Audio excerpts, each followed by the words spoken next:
Good evening everyone, welcome to Daily News Analysis by Tathastu ICS. I am Manisha 𝐔𝐿𝐻𝐸𝐻𝐸 here to discuss in the newspaper for the day 10 January 2026. You will get this PDF in the description box, as well as you can scan a QR code for joining our Telegram channel so that you will get the regular updates. Okay. Quickly, we will go for the topics for the day. Okay. Somaliland is no longer a diplomatic endnote. See, in today's newspaper, there are very few things that is directly will be dealt with the UPSC, but we are just going to understand most of the background cases. What is the continuation of the static and the relation with the static part we are going to see. Okay, nothing more than in the newspaper today. Okay, we will be this will be important for us in the GS2 paper and the IR part. Okay, as this will somewhere or the other affect our diplomatic stance, okay, with the global politics. Then the second one is Maoist things. Okay, 63 Maoists have been surrendered. We will see, because that news is not actually important for us, the surrender of the Maoist, but we will be seeing in concern with the static part. Okay. Again, the budget session, the Maoist is also important for your GS1 paper. The society, how the tribals and the peasants are transforming into Maoist, what kind of geographical and the political disruptions that is in resulting in this. Okay, and in the GS2 paper for the your governance part, okay, and also GS3 the internal security. Okay. The budget session, again it have been started, the proposal has been given. We are not going to see what is actually in the article, instead we are going to see what is how the budget session will be proceeded. Okay. This will be important for our GS2 paper. And DPDP Act does not dilute RTA Act. This is more than relevant to the news article, and we will be seeing the static part as well. Good evening everyone. And regulation and supervision must be risk based. Again this will be RTA Act will be important for our GS2 paper. Okay, and the regulation and supervision must be risk based. This statement is given by Governor of RBI. Okay, Sanjay Malhotra sir, he have given this statement. We will be seeing what is the risk based supervision and regulation should be carried on, okay, in the financial systems. So again this will be important for a GS2 paper in the governance regulation of the RBI, and also in the GS3 paper related to economy. Okay. Yemen and Aleppo is our places in the news. We are going to just see their locations and everything. Okay. Okay, quickly we will move to the first article. Somaliland is no longer a diplomatic endnote. See, this articles are of a opinion. Okay, so based on a recent current geopolitical trends or the recent news events that is happening in the global diaspora. Okay. So based on that, people used to write their opinions. So that will be mostly of your articles. Okay. So don't give more emphasis on somebody's opinion. Don't get biased by somebody's opinion. Just go through a glance so that you will able to understand how you can articulate an answer. Okay, for that, and just to have a crisp and a brief idea about what is going on. So that is what we needed. Along with that, you are going to see and read your notes only. Okay. Okay, first we will see what is Somaliland. In the African continent, there is a part called Somalia, right? The country Somalia, they have separated from Somalia and they have formulated their own governance currency, and now they have become an independent state, that is Somaliland. Okay, it have been happened in 1991, which was a result of the civil war. Okay. So the state of Somaliland is not officially recognized by most of the international law, and also major countries are not recognizing, even India is not recognizing Somaliland as a independent country. Okay, we will see what is the nexus that we have and what are all the countries that have been recognized Somaliland as a independent state. Okay. First, recently, this is in the news, this article is based upon the recent recognition by the Israel, recent recognition by the Israel to the Somaliland as an individual country, individual state. Okay. So that is why this whole article is based on that. So the author have discussed us what is the reason behind the recognition of Somaliland, okay, and its geographical importance, strategic importance, and apart from that, why what's the India stand and why it is not recognizing Somaliland, and apart from that, what the other parties are expecting from this diplomatic things. Okay, so that is what we are going to see. As I have mentioned here, not officially recognized by international law. You can skip, you don't want to give more emphasis on the newspaper clippings because it is just an opinion. I have brought the things in the crux. Okay, so it is not officially recognized by international law. India stand also in lining with the international law. Yet we are not ready to accept Somaliland as a separate state. Okay, we will see why. Okay, it is very important strategically with Red Sea, Gulf of Aden region. I will show you in the map. Okay, Red Sea is a area, the maritime, marine. The Red Sea is the ocean or the water body that is strategically very important for the global trade. Okay, so if you see the Red Sea, it is connecting Indian Ocean with the northern Europe countries and everything through Suez Canal. Okay, so it is very much important in our both trade and also the energy security. Okay, we will see in detail. Okay, what is the strategic importance? The Bab el Mandeb Strait. Okay, I will show you in the picture. Don't worry. If you have Atlas or if you are opening your Google, you can see the map side by side. Okay, so through this strait, we are able to get the oil and energy shipped to the global countries. Okay, and the global trade is nearly happening through this strait only, around 12%. Okay, so for the global trade and the oil and energy shipment, it is very much important for us. Okay, okay. The Bab el Mandeb Strait, it is kind of a choke for China. Okay, so because China has this maritime Silk Road as well. Okay, it is going through this Bab el Mandeb Strait. Okay, so China is also concerned about it, and China is also not recognizing Somaliland. Instead, USA, UAE, and also Israel, these kind of some of the Western countries and also energy. Exactly, that is what I am telling. Okay. Okay.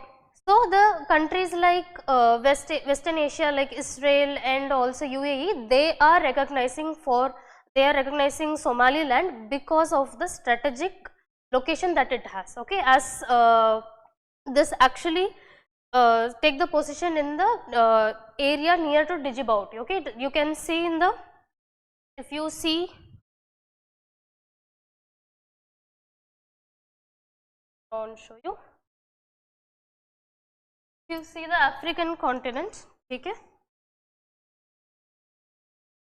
okay, here there will be a Suez Canal and also there will be a connection to the East Asia. Okay, so here in the Djibouti, the Horn kind of area, here only the major nexus, Djibouti is there, major nexus is in that area only. Okay, so if you see, the China's Silk Road is also going there only. So it is a kind of a check for China's string pearl policy or the China's interest on extending its pearl string ideologies and all there. No, so for that it is a very much a nexus, because US is also giving their interest for building ports. Okay, they are giving the military bases. The problem here is there will be a global military tensions between the countries because of China has its first overseas military base in Djibouti. So Djibouti is very much close to Somaliland. Okay, so there will be a political tensions and also military tensions. So that we have to keep in mind. Nothing else more than important in this. Why China and India is not accepting Somaliland? Because we have, see, Somaliland have been separated from Somalia basically. Okay, because of the civil war. The same kind of things we are going through like in the area of Kashmir. The same thing that has been happening with China and Taiwan. China is trying to claim Taiwan, right? So, if they recognize Somaliland as a separate state, then there will be a problem for China. Then the global countries will be telling China to accept Taiwan also a sovereign state. Okay, you cannot claim Taiwan as a Chinese territory. So, this kind of tension will be there. The same thing will be because USA, it is more of in line with Pakistan. So, we may get same kind of tensions with Jammu and Kashmir as well. So, that is why India and China mostly not taking the stand of what Israel and UAE have taken by recognizing it. Okay, this is the most probably we have to focus on two areas. One is map based, okay, its location, and that's a geographical importance because Silk Road is going on, and the global energy and oil security will be challenged because of the military tensions or political tensions there. Okay, many of the international law, why they are not recognizing? Because a state have to be sovereign. Okay, so by recognizing a state sovereign, the international laws will be somewhere or the other they are thinking like this kind of recognition may promote a separatist movements too much. Okay, so that's why the international law is not merely in lining with these separatist ideas. Okay, so we are going to focus, you are going to make the notes based on your strategical importance of Djibouti and also the Somaliland. Apart from that, what are the difficulties that India will be going through? Basically the energy security, apart from that political tensions, okay, in the UN areas. Moving on, I hope it is clear till now. Let's move on to next. It's just a clipping. I would like to tell you, if you are appearing for 2026, okay, UPSC have given another change in its procedure. So, there will be a phase authentication when you are entering the exam. Okay, already we have seen so many changes, like in your photograph you have to add your name and the date of photograph. The same photograph should be matched with your interview till the date of interview. If you have beard, you have to appear like the same, all these things. Because why this is important? Because the excuse me. So, if you see the recent case of Pooja ma'am, so Pooja 𝐾𝐬𝐬 case, so here she have given the false document, right? For PWD claims, she have given a false documents and she took the post of IAS. So, for eliminating all these fraudulent cases and also this for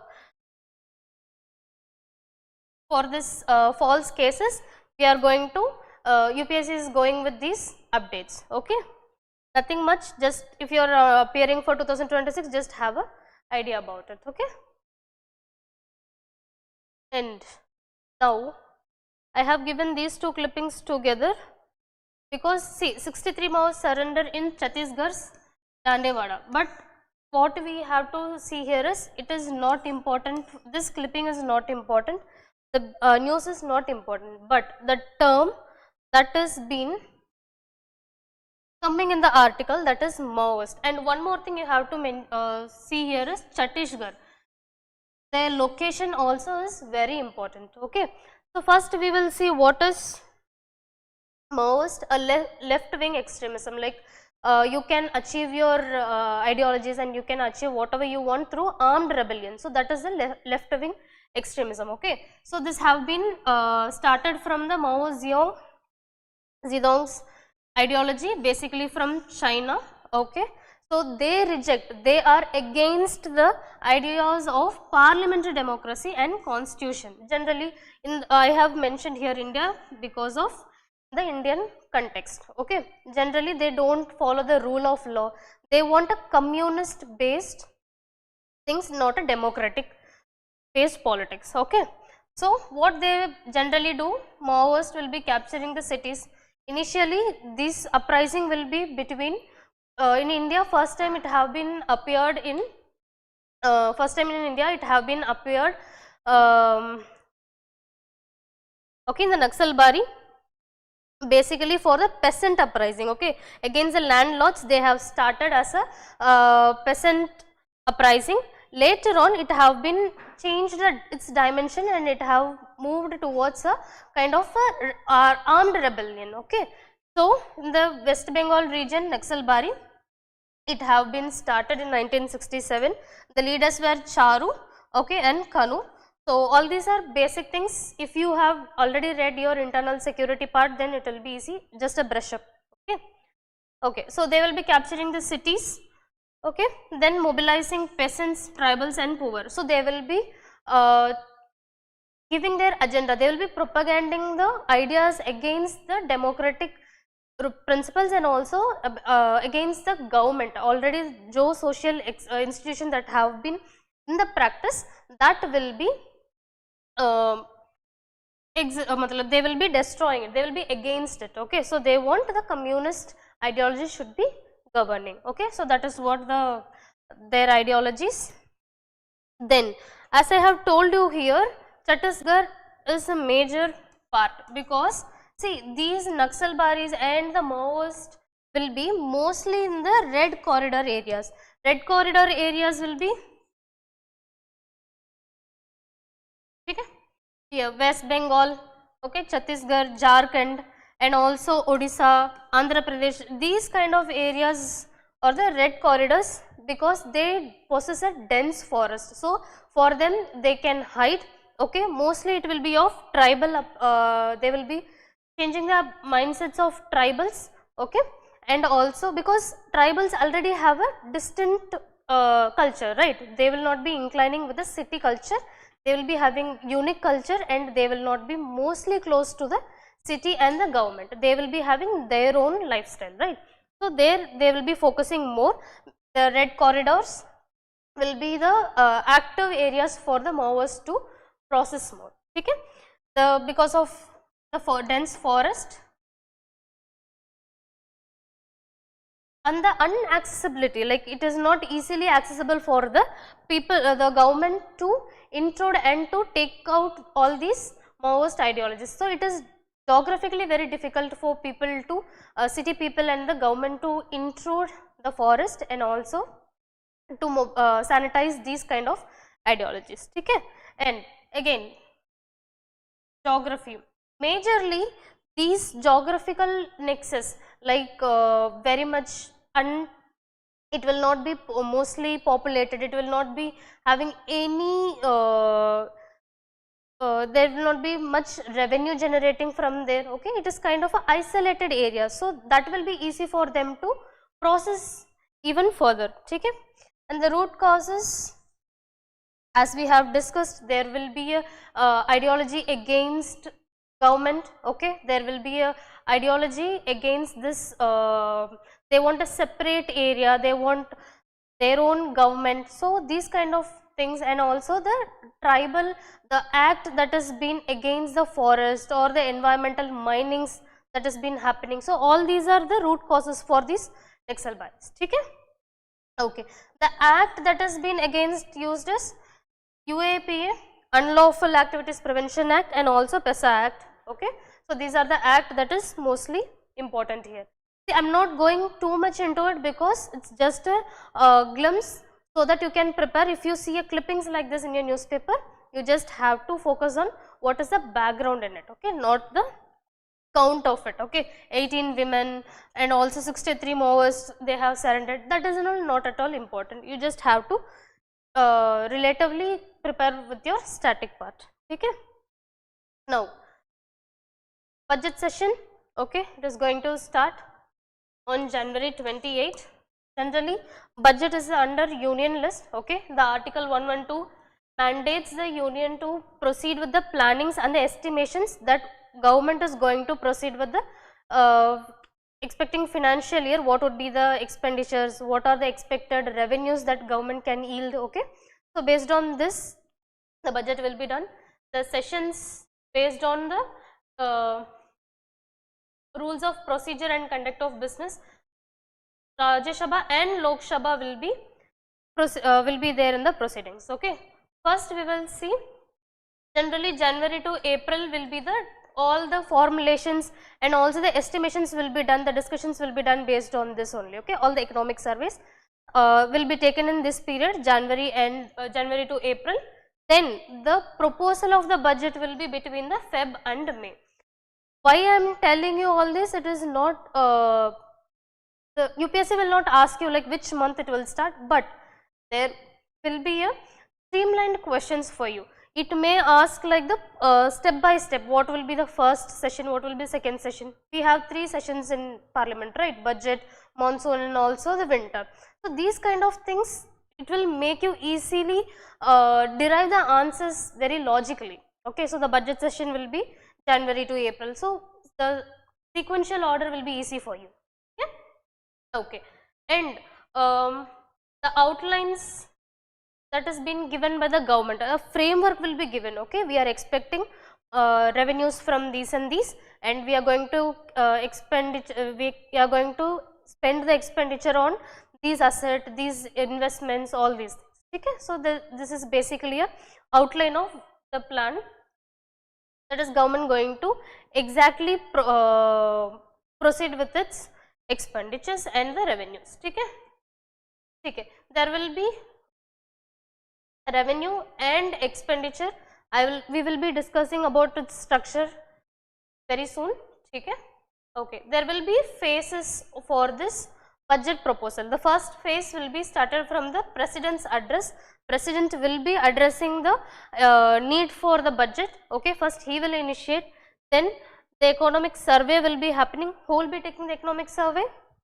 The Economic Affairs Department will be taking the economic survey. Based on that, the preparation will be done, then it will be discussed in the second phase, okay. So the department wise, the fishery department or else the infrastructure department, national, like this kind of department wise, they will be proceeding with their expectations and they will be giving the estimates, like we are having this much expenditures and through this expenditures we may receive this kind of revenues, this much revenues, okay. So the department wise discussion will be there, then the voting will be there. So can we pass it or not, okay.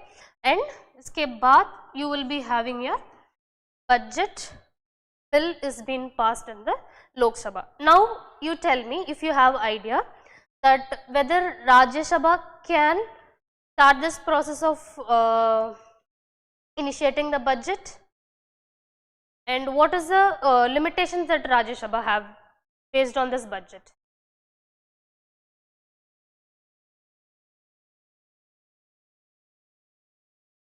Can we have answers?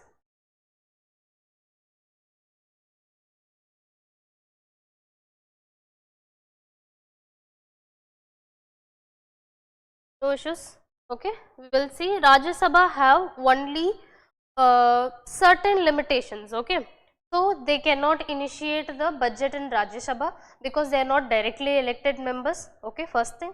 And the second thing is, in Rajya Sabha they cannot amend or they cannot reject the bills that have been passed, okay. Instead what they can give is a recommendation they can give, okay. You don't know, no problem, I will explain, okay. So the Rajya Sabha has a limited hands in this, okay. Only Rajya Sabha can given recommendation based on this money bill that have been given, the budget, and also they cannot ignore or they cannot reject the bill that have been given by the Lok Sabha. Only they can give the recommendations, and that too within 14 days they have to give, okay. Great, okay. Next, the structure. So in the budget there will be revenue and the capital, right, okay. The revenue receipts and revenue expenses.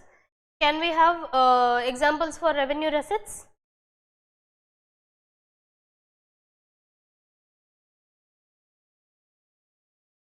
Okay, the revenue receipts will be like tax, okay. The revenues through your GST and also the indirect taxes, income taxes, okay. Indirect tax is GST and the income tax is a direct tax, okay. And the revenue expenditure also will be there. By spending something you are getting the revenues, and the capital receipts and the capital expenditure. Okay, these are the structure. Go through it, make a short note of it. Okay, and if you have any doubt, please let me know.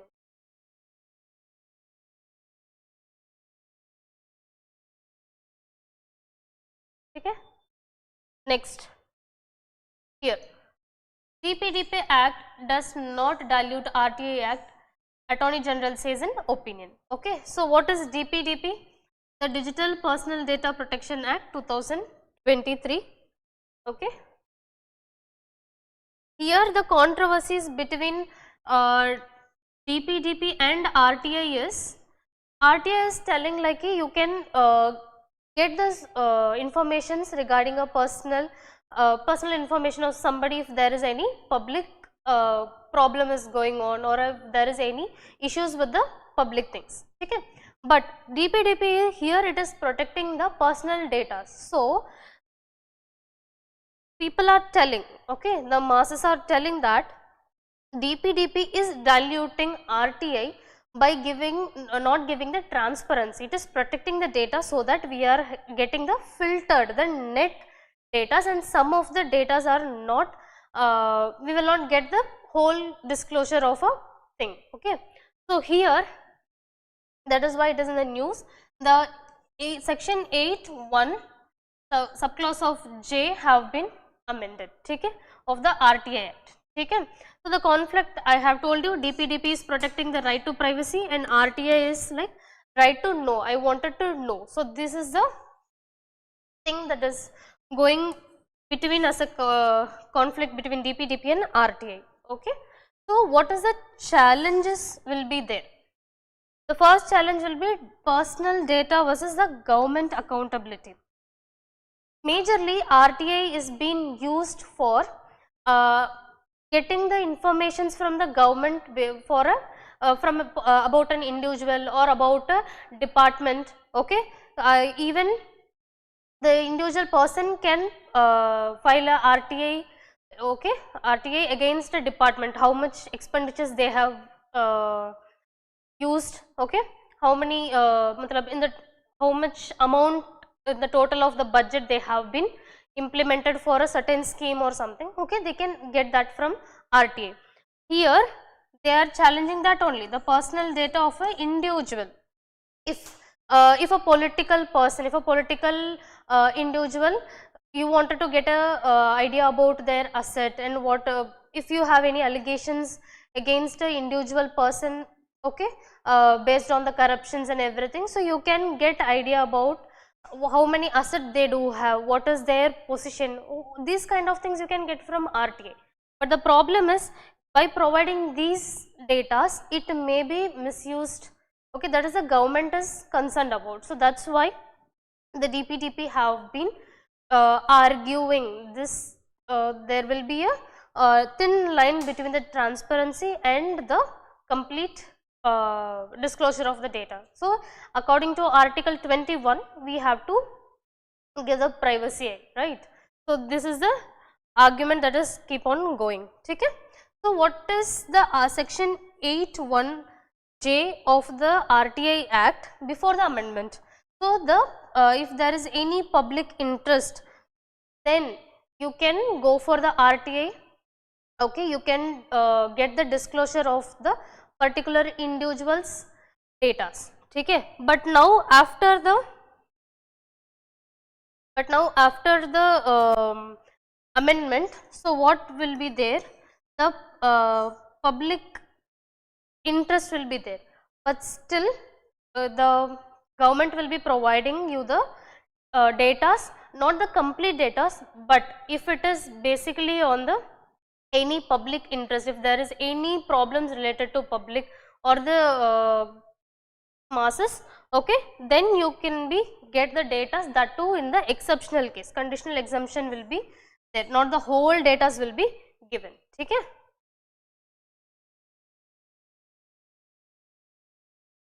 There will be a lot of clauses between this.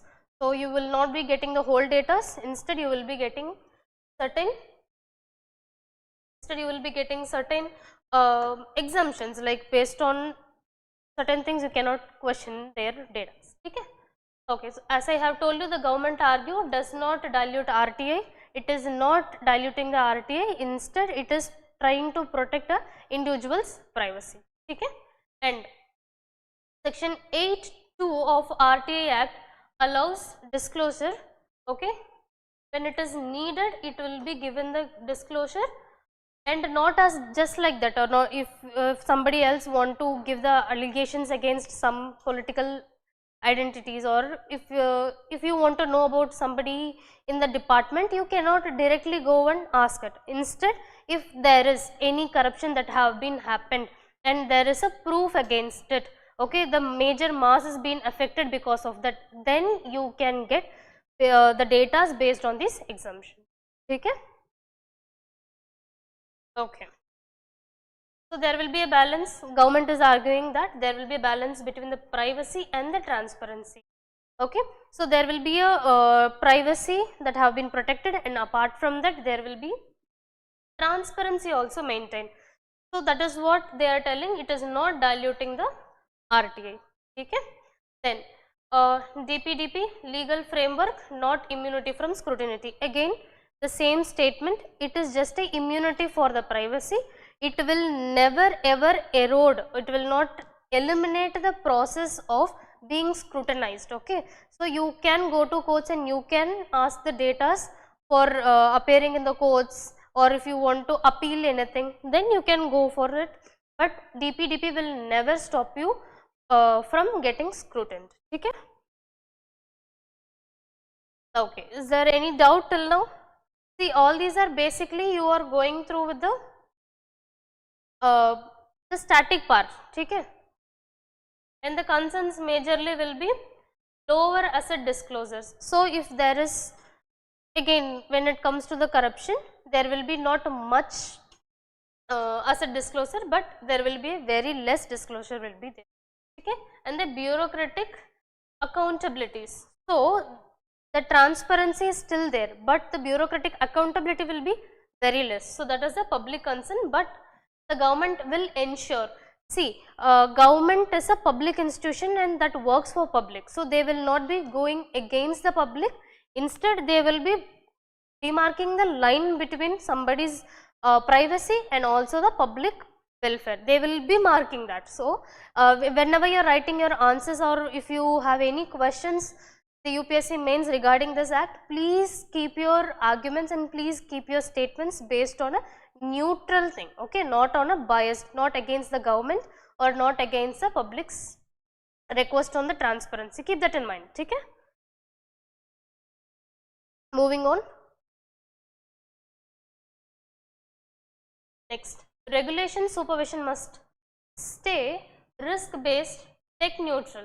So Sanjay Malhotra, the governor of RBI, have told that regulation supervision must stay risk based. Okay, so RBI governor in a conference, they have he have told that the increasing digitization of Indian in India, okay, and apart from that the relevances in the financial systems, it is bringing the risk as well. For that, the new updation we have to give a updated regulations, and there will be a supervision on a regular basis. Okay, that is what the article is talking about.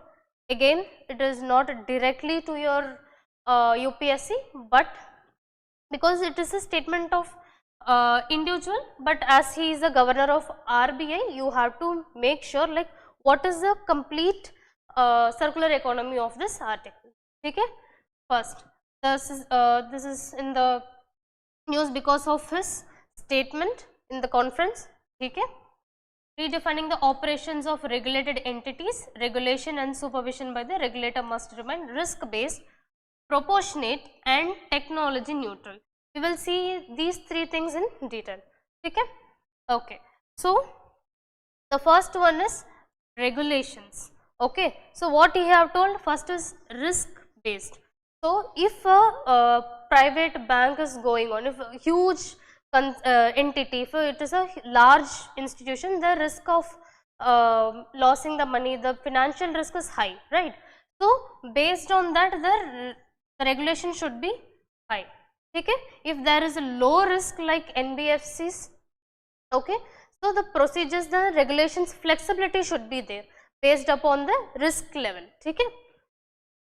Then the proportionate, the compliance burden is divided into the proportions. Compliance burden is the expenses that has been met for their proper process. Okay?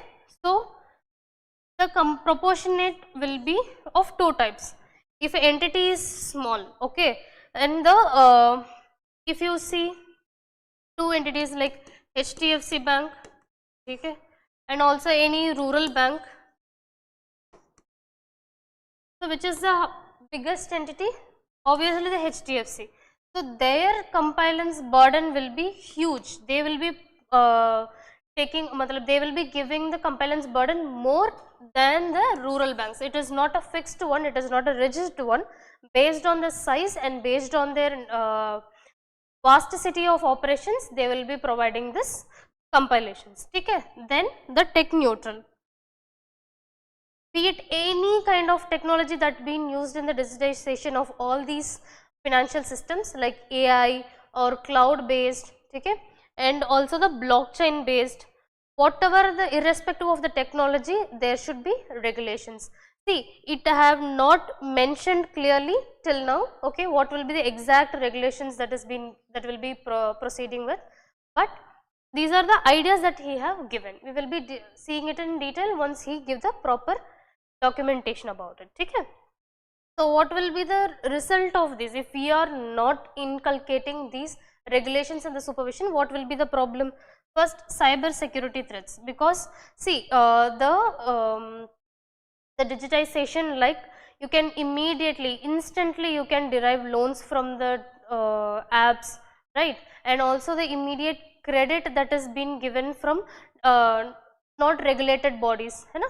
So, all these financial bodies will be getting the cyber security threats and also the data privacy breach. If you see in recent times, there are lot of loan apps that is providing the loans, and if you are not paying on the time, they will be having the access to your gallery, the contacts. They will be blackmailing the people, those who took the loan and those who didn't able to repay the loan on time or repay the interest on time, right. So, these kind of data privacy breaches also will be a huge concern. Then outsourcing risk. Though we are getting digitized, we do not have much technology. In India, we are yet in the progressive state for the technology. So, what we have to do? We have to obviously outsource, we have to depend upon other countries' technology only. So, there will be a risk of outsourcing the reliability from where we are getting the outsourcing. Okay? So, this is a huge problem. And so, these regulations will be mandated by banking regulations. Okay, it comes under the Union Jurisdiction, Article 246. Okay, and the Banking Regulation Act of 1949, which allows the banks to adopt the upcoming regulations, upcoming updates, and can alter its rules and procedures based on the risk that is going to be in the current trends. Okay? So, by implementing these regulations and the supervision, what we will be achieving? Greater financial institutions. We may get foreign banks, they will be coming here and building a setup. Okay? So, we will be getting more of forex and also faster credit delivery. So, instant credit delivery will be there with a privacy and also with a secured system. Okay? And the thing is, innovation in financial products. As we are seeing the growing AI, blockchain and cloud, apart from these technologies, India may bring more and more technologies that will be inclining with the financial system that promotes our financial growth, also the technological growth. Okay? If it is not properly maintained, if it is not just implemented properly, then we will be having the consumer exploitation, which I have already told you, like the private sectors or the private institutions that may exploit its consumers based upon the non-defined regularities. Okay? And the systematic risk. The loss of trust. The loss of trust will be two things. One is based on the governments. Okay? Based on the government. Okay? So if a government is not setting any rules and regulations for the these kind of private sectors, okay, so that will be a loss of trust, because other financial institutions are coming and they are going with the privacy breach, and there will be issues in the datas, and there will be issue with the repayment of things. So repayment of the loans and interest, right? So it will create a loss of trust maximum. So this is the whole idea about this article. Okay, just go through it, we will move.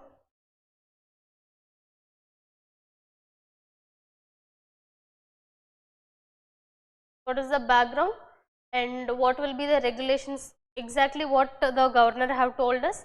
Okay, and apart from that, what are all the technologies that have been used here, then what will be the risk, positives and negatives. This is how you will be analyzing an article. Okay, next, these two are the places, okay, in the news. These articles are not directly important for us. Okay, this is not at all important for us, but instead we have to understand one thing here. The one thing is like, first, what is the relationship with India, between the Yemen and India? What is the exact relationship? Okay, what we have in the exchange, what Yemen and India is having. Okay, what about its trade, what about its global and political stance. Okay, so this is important. For that we will be understanding its location, India's relation with India. Okay, these are the things. And most probably the internal matters of any of the country is not directly important for us, unless until, okay, unless and until it is important in the threat to any threat to India. Okay, the first thing. The second thing is again Syria's Aleppo. Okay, if you have analyzed your PYQs, these kind of place that has been discussed in the news will be having the question either in the match format, okay, or else it will be a question based upon the location.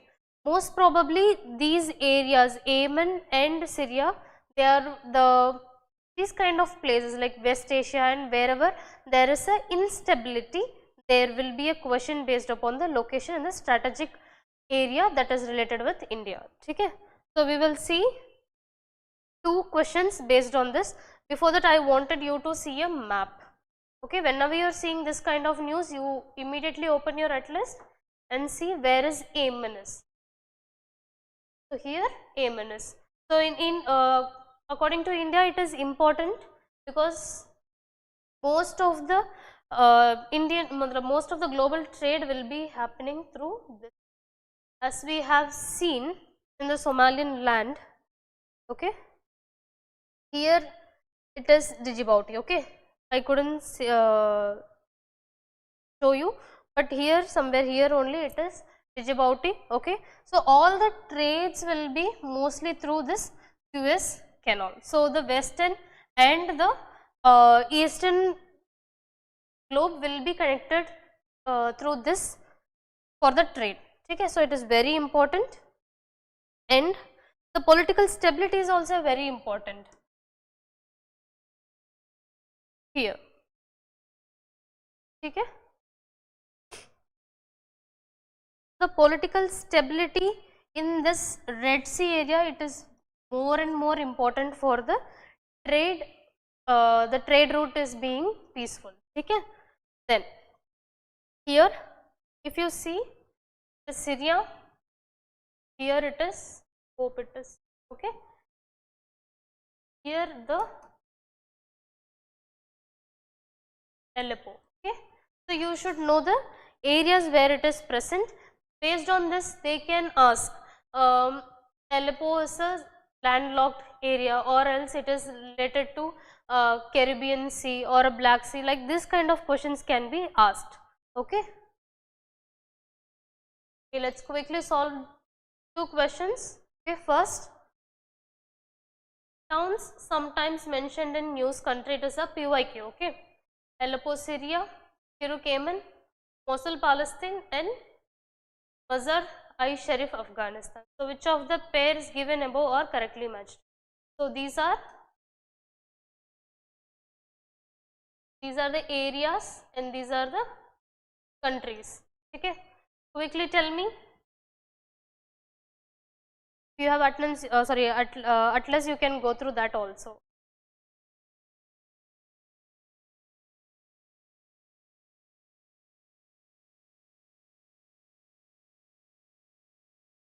And one more thing, whenever you are preparing these map based questions, also you have to read about its history and the political stability and the political agenda that they do have also. Okay, along with the relation with India, there should be ideological sync, and also apart from that, their background also we should understand. Just have a glance about it. Okay. So, Aleppo, Syria we have seen. Okay, apart from that, Mazar-Sharif, Afghanistan is the right answer. So, the answer will be 1 and 4 only. Okay. Next, consider the following statements. Okay, how these are in power in northern Yemen. Yemen is located at the junction of the Red Sea and the Gulf of Aden. The Red Sea is connected to the Indian Ocean in the south through the Strait of Hormuz and the Gulf of Oman. So, by looking into the the image of the map, you can understand now. Okay, and please quickly tell me the answers.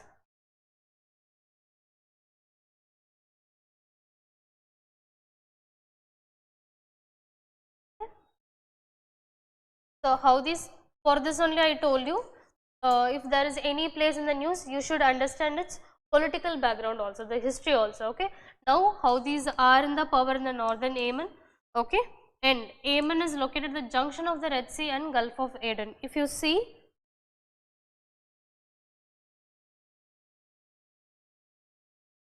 take